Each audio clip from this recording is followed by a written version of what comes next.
Olá, está no ar mais um especial Coronavírus. Este é um programa de informações sobre a pandemia e tudo que cerca o tema. Hoje, por exemplo, vamos falar das eleições deste ano. No dia 17 de dezembro do ano passado, o Tribunal Superior Eleitoral publicou o calendário eleitoral deste ano. A Resolução 23.606 definiu as datas para cada ação ligada às eleições municipais. Dia 15 de maio, por exemplo, é quando começa a arrecadação de financiamento coletivo de campanha pelos pré-candidatos. 1º de junho é quando o TSE divulga oficialmente o número de eleitores por município.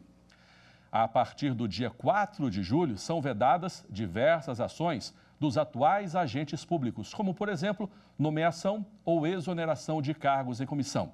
15 de agosto, o último dia para que partidos ou coligações registrem na Justiça Eleitoral os candidatos a prefeito, vice-prefeito e vereador. A propaganda eleitoral começa um dia depois, 16 de agosto. Vamos saltar para outubro, dia 4. É o dia das eleições em primeiro turno. E para aquelas cidades com mais de 200 mil eleitores, dia 25 de outubro é o dia do possível segundo turno. Essas são só algumas datas importantes do calendário eleitoral de 2020. Será que tudo isso pode ser mudado por causa da pandemia do novo coronavírus? Essa é uma pergunta que eu vou fazer à advogada Evelyn Melo, especialista em direito eleitoral, que nos atende via internet. Essa pergunta eu guardo para daqui a pouquinho, doutora, porque primeiro eu quero falar o seguinte: essa resolução do TSE, divulgando o calendário eleitoral de 2020, foi publicado em dezembro do ano passado. É sempre assim? No ano anterior, publica-se o calendário com antecedência do próximo ano, o ano eleitoral, para que todos os envolvidos tenham ciência do que está acontecendo e as datas previstas? É assim que funciona?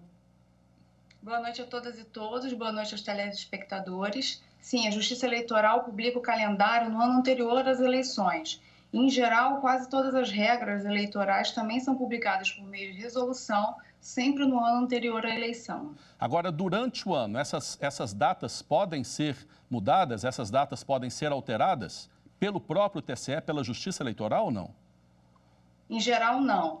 Até porque também são sempre atreladas à legislação, seja a lei das eleições, seja a lei dos partidos políticos. São datas pré-determinadas, por exemplo, a arrecadação, como você bem mencionou, que é o próximo ato eleitoral, que começa dia 15 de maio, a data das convenções partidárias, são todas previstas em lei. Agora, doutora, se houver algum problema neste ano 2020 em relação às eleições, vamos supor que as datas já começaram, né? O calendário já começou. Vamos supor que em agosto, por exemplo, tem a informação de que seria impossível realizar as eleições municipais deste ano.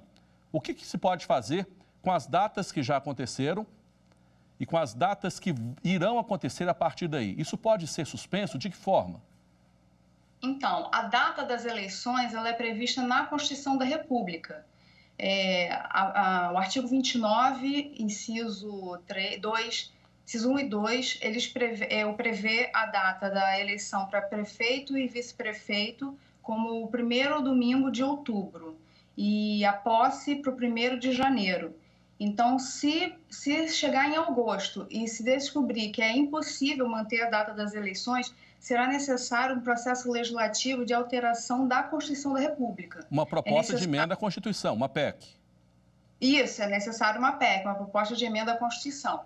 Agora, essa PEC pode ser elaborada pelo próprio Legislativo ou o Executivo tem de ser? Pode ser uma proposta de uma entidade, por exemplo? Quem pode propor essa PEC?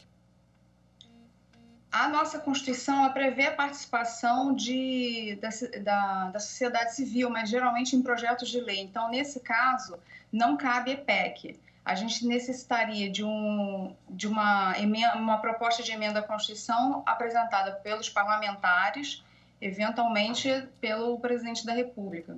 Agora pode ser uma proposta de emenda constitucional somente para que essa data das eleições municipais deste ano sejam prorrogadas ou pode haver um outro tipo de alteração? Eu pergunto isso porque não é de hoje, inclusive há projetos no Congresso Nacional, muita gente fala disso, a cada posse que dia 1º de janeiro é um dia ruim para se tomar posse, tanto agora para prefeito, vice-prefeito, vereadores e também na eleição de 2022, né, para o Congresso Nacional, para presidente. É possível mudar também, aproveitar e se mudar essa data da posse? É possível dentro dessa PEC?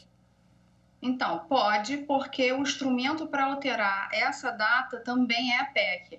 Tanto está previsto na Constituição da República a data da eleição quanto a data da posse. Data da eleição, primeiro domingo de outubro, e a data da eleição e a data da posse, perdão, dia 1º de janeiro. Agora, será que haverá tempo para a proposta dessa PEC e aprovação dessa PEC? O desafio é esse, justamente. O TSE tem sinalizado que há condições materiais de realizar a eleição esse ano. E até então a Câmara não tem se movimentado, pelo menos os parlamentares que têm concedido entrevista, tanto o presidente Rodrigo Maia quanto outros parlamentares, não têm demonstrado interesse em fazer tramitar esse projeto, essa proposta de emenda à Constituição, para alterar a data da eleição. Mas as coisas podem mudar, né? Porque a pandemia ela vai se alastrando e vai tomando grandes proporções que no início a gente não imaginava que tomaria. Isso pode mudar, o entendimento pode acontecer, não é isso? Sim, de toda forma, a gente precisa de 2 turnos de maioria absoluta para aprovar uma PEC. Então, a gente teria que ter uma avaliação mais acertada, num tempo mais curto, para conseguir promulgar essa emenda à Constituição. De toda forma, o próprio TSE, com esse grupo de trabalho que avalia semanalmente as condições materiais da Justiça Eleitoral de manter a eleição esse ano, ela tem reiteradamente manifestado a presença das condições para se manter a eleição esse ano ainda. É sobre esse grupo de trabalho que o TSE montou que eu gostaria de falar com a senhora, porque o Tribunal Superior Eleitoral, na presidência da ministra Rosa Weber, criou um grupo de trabalho para analisar especificamente tudo que cerca a pandemia do coronavírus. Essa ação, na opinião da senhora, foi uma ação acertada? De que forma esse grupo está trabalhando? Então, o grupo tem se reunido semanalmente, é composto por integrantes do tribunal também, e eles avaliam as condições materiais da Justiça Eleitoral dar cabo das eleições esse ano. Por exemplo, já foram 4 reuniões até o presente momento. A última reunião foi no último dia 6 de maio. As avaliações são de que tem capacidade material de se manter as eleições. No entanto, eles avaliaram, por exemplo, a necessidade de se mudar a forma como se treina os mesários. Como não se pode ter a presença física de todos os mesários, eles estão pensando em fazer o ensino à distância, por exemplo. Agora, também em relação à tecnologia que pode ajudar nesse caso, do ensinamento aos mesários, há também essa tecnologia que pode ajudar aos eleitores. Por exemplo, numa condição normal, se o eleitor tivesse algum problema em relação ao título, ele iria lá no cartório eleitoral para solucionar. Agora, o cartório eleitoral, a Justiça Eleitoral, tem à disposição, dá à disposição do eleitor o meio eletrônico para isso, né? A Justiça Eleitoral do Brasil inteiro, não é isso? Sim. A Justiça Eleitoral ela editou uma resolução de funcionamento de um plantão extraordinário diante desse cenário de pandemia, a Resolução 23.616. Essa resolução previu, como a data do cadastramento eleitoral estava se aproximando, que o cidadão que quisesse requerer qualquer alteração do seu título eleitoral, ele poderia demandar via o título NET, que é um aplicativo da Justiça Eleitoral. Aquele que a gente baixa no celular, no tablet e tal. Eu por exemplo, tenho o meu título no meu celular. Isso.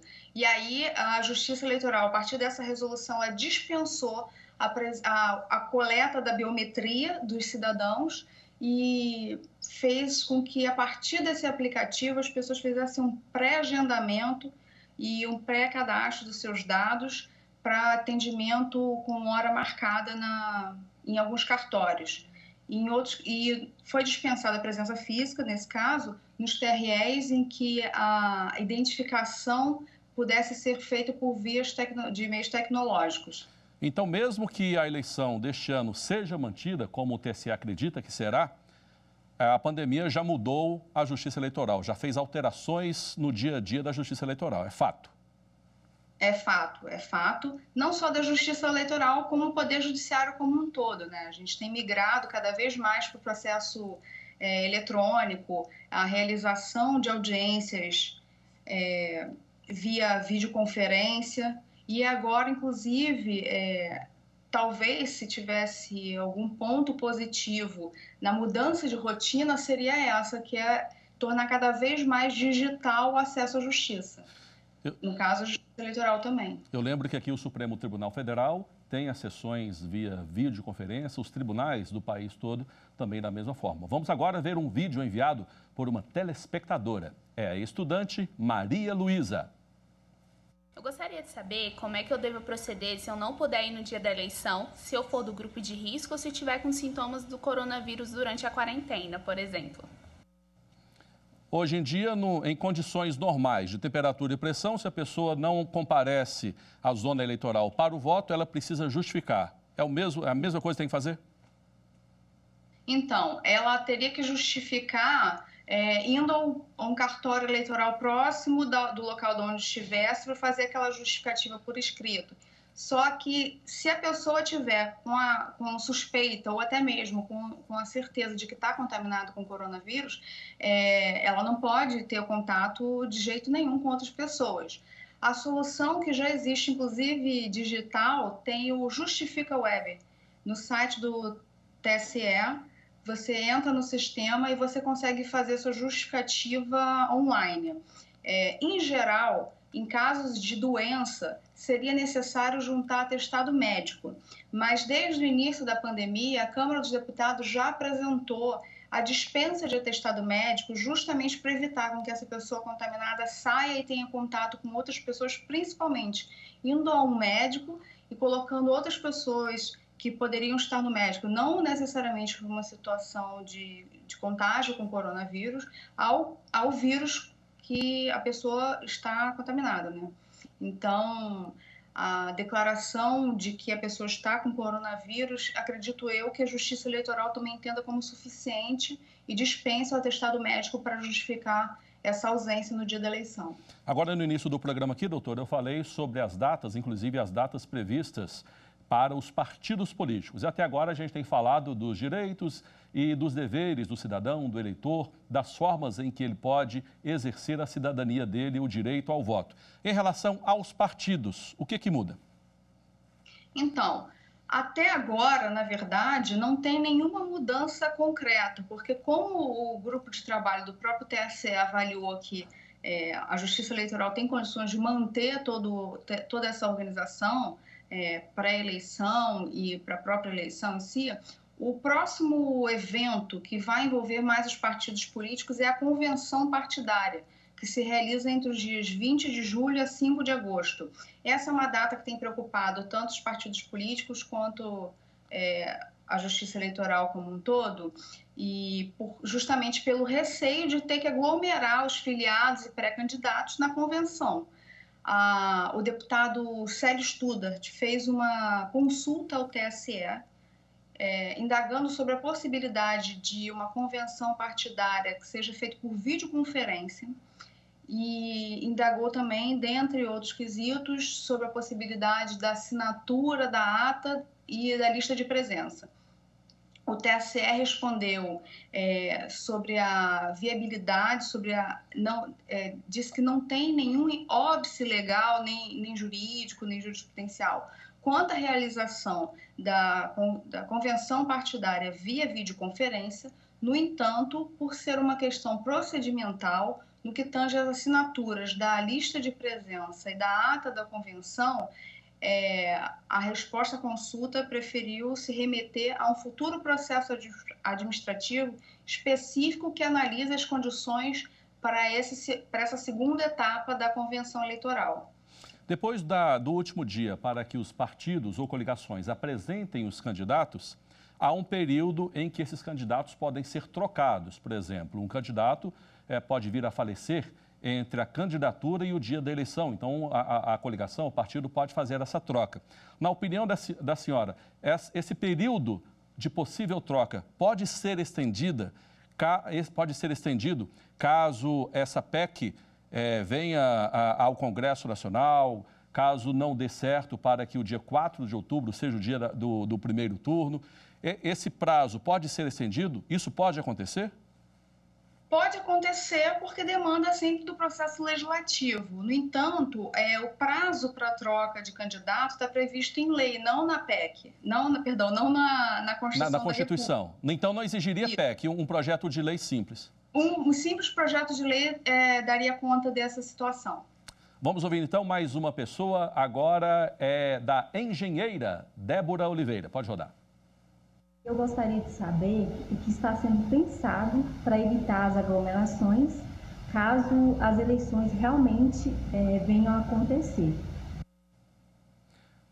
As eleições, como nós sabemos, será dia 4 de outubro, primeiro turno, para aquelas cidades com 200 mil eleitores ou mais, possível segundo turno.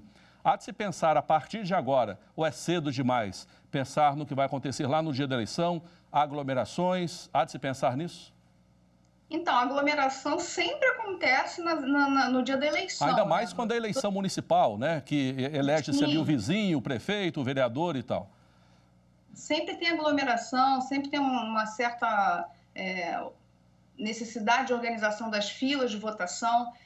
Eu faço parte da ABRADEP, que é a Academia Brasileira de Direito Eleitoral e Político, e uma das propostas que a ABRADEP está trabalhando é a possibilidade de voto digital ou de agendamento do horário da eleição. Por exemplo, da mesma forma, a gente poderia usar a mesma tecnologia do bilhete eletrônico da passagem aérea, que a gente faz o prévio agendamento, tem o QR Code, que é o código que fica no celular, e aí você apresentaria para alguém que estivesse controlando a fila, para você poder entrar somente no horário que fosse o seu atendimento. É uma tentativa de pensar maneiras que viabilizem o direito ao voto sem aglomeração, sem colocar em risco a vida de ninguém.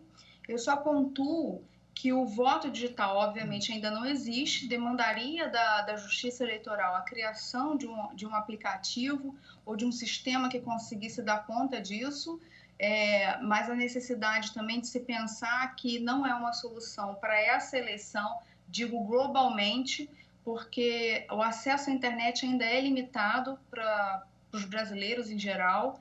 Por exemplo, as classes D e E têm pouco acesso à internet, têm acesso à internet restrito ao seu dispositivo móvel, seus celulares, com seus pacotes de dados. Então, por exemplo, a mesma dificuldade que a gente vê as pessoas demandando da Caixa Econômica Federal para receber o auxílio emergencial, talvez a gente visse no eventual migração de um sistema de voto digital ainda nessa eleição.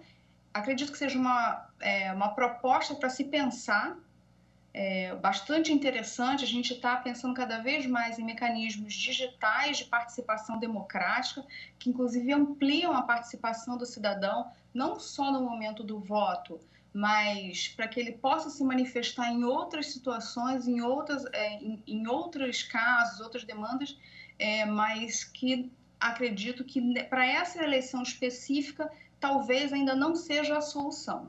Essa hipótese levantada pela senhora também coloca frente a frente dois direitos, né? O direito à saúde e o direito ao voto. A solução simples não existe, né? Não existe uma receita que seja simples, que dê certo para todo mundo, que vai ficar lindo e maravilhoso, né, doutora? Não existe. Infelizmente, a vida não é feita de situações fáceis, né? É isso mesmo, ainda mais quando os casos envolvem justiça eleitoral, né? Então, como a gente já havia mencionado, esse grupo de trabalho do TSL está estudando a situação da pandemia semana a semana. Então, acredito que o acompanhamento para e passo da evolução dessa nossa situação de saúde pública vai ser avaliado pelo tribunal, acompanhado também pelo Congresso Nacional. e vão se pensar numa solução comum, né? Por exemplo, o futuro presidente do TSE, o ministro Luiz Roberto Barroso, ele é contra que se adie as eleições, mas ele já apresentou a proposta que seja adiado para primeiro domingo de dezembro. Na Câmara dos Deputados, tem projetos de lei tratando sobre o adiamento das eleições, mas projeto de lei não é a proposta legislativa tecnicamente correta. Seria a PEC, como a gente já falou aqui. E existem duas PECs que estão circulando entre os deputados, muito provavelmente ainda não foram apresentadas, porque precisa de um apoiamento mínimo de 171 deputados para serem apresentadas. Uma é do deputado Paulo Guedes e o outro é do deputado Léo Moraes. As duas prevêem eleição para dezembro. A do deputado Paulo Guedes prevê que a eleição seja realizada no dia 13 de dezembro e que sejam feitas 3 perguntas. Quem você vota para vereador, quem você vota para prefeito e, numa segunda opção, quem você votaria para prefeito. Imagino que seja uma espécie de segundo turno acoplado logo no primeiro. Isso porque, numa eleição em dezembro, se a gente fizesse eleição todo turno no mês de dezembro, não precisaria alterar a data da posse de dia 1º de janeiro. A PEC do deputado Léo Moraes, ele trata apenas de eleição em dezembro. Ok. Você que está na TV Justiça agora acompanha o especial Coronavírus. E hoje o tema é Eleições 2020. O terceiro e último vídeo do programa de hoje está chegando. Vamos ouvir a estudante Evanilza Matos.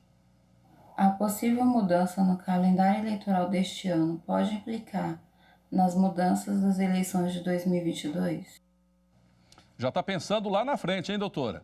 Se houver mudança em 2020, 2022 pode se comprometer de alguma forma em relação a datas, pelo menos? Só se alterar a data por meio de PEC. Se a gente conseguir fazer, se eventualmente se votar pelo adiamento, mas que esse adiamento das eleições passe de outubro para dezembro, nada muda. Da posse em 1º de janeiro e os mandatos têm 4 anos. No mais, o tempo de 4 anos de mandato também é previsto em Constituição. Então, precisaria de uma emenda à Constituição para se alterar o tempo dos mandatos. E aí já se cogitou em ampliar o mandato atual para que ele se estenda até 2022, para que se faça eleições gerais juntas com o do prefeito, junto com a nacional. Com o de presidente, do Congresso Nacional. Isso. E também já se cogitou reduzir o tempo de mandato da próxima legislatura, sim. Enfim, hipóteses existem as várias, os montes. O que vai depender é da vontade do Congresso. Ressaltando que o Congresso está funcionando, as sessões estão funcionando por videoconferência também com os deputados e presencialmente só estão os líderes dos partidos. E como eu acho que essa é uma matéria, óbvio, todas as matérias que tramitam no Congresso são de relevância nacional, popular nacional, mas que essa afeta a vida a participação democrática, o direito político, uma matéria de bastante relevância, acho que a Câmara também tem que considerar uma maneira de que tanto a população, a sociedade civil, entidades ligadas ao direito eleitoral, por exemplo, direitos políticos, sejam ouvidas de alguma forma, o que não está acontecendo no presente momento. Nesse momento, as sessões são feitas por videoconferência, com os deputados à distância e apenas os líderes dentro do plenário. A gente não tem como ter manifestação, esse contato que as pessoas tinham de levar suas demandas para os seus parlamentares. Isso foi, obviamente, reduzido. Isso não existe mais, na verdade. Você tem que, para você entrar em contato com os parlamentares, agora você tem que ter acesso aos meios de comunicação próprios dos deputados. Né? Os meios eletrônicos, né? Sim, por exemplo, é disponibilizado o e-mail oficial dos deputados.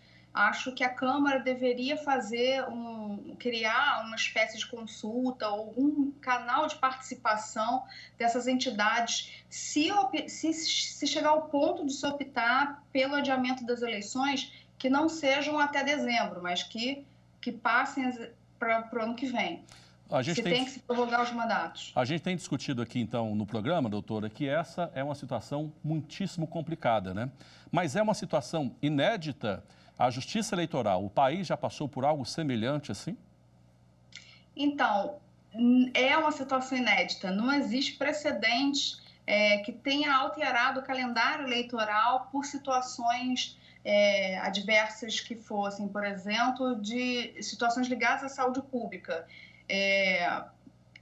Por exemplo, na gripe espanhola, que é o que as pessoas fazem muita comparação com o coronavírus, a gripe aconteceu depois das eleições, então não alterou em nada. Na época da varíola, por exemplo, também não teve nenhuma alteração na Justiça Eleitoral. Então, esse, de fato, é um precedente inédito na Justiça Eleitoral. Então, a gente torce para que tudo dê certo, para que a vontade do eleitor seja realmente respeitada e que ele tenha o direito, como sempre, de ir à zona eleitoral, fazer o seu voto. Eu agradeço a senhora pela sua participação aqui no especial Coronavírus. Algo mais a acrescentar para a gente encerrar?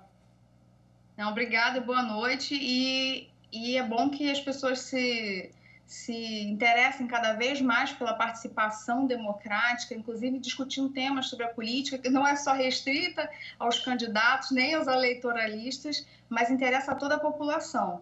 Ok. Obrigado mais uma vez, viu? Obrigada. Boa noite. Obrigado também a você que nos acompanhou aqui no nosso especial Coronavírus. A TV Justiça tem esse programa e tem interprogramas entre um programa e outro, pequenos programas para falar deste tema tão importante para você. Continue com a nossa programação. Um abraço.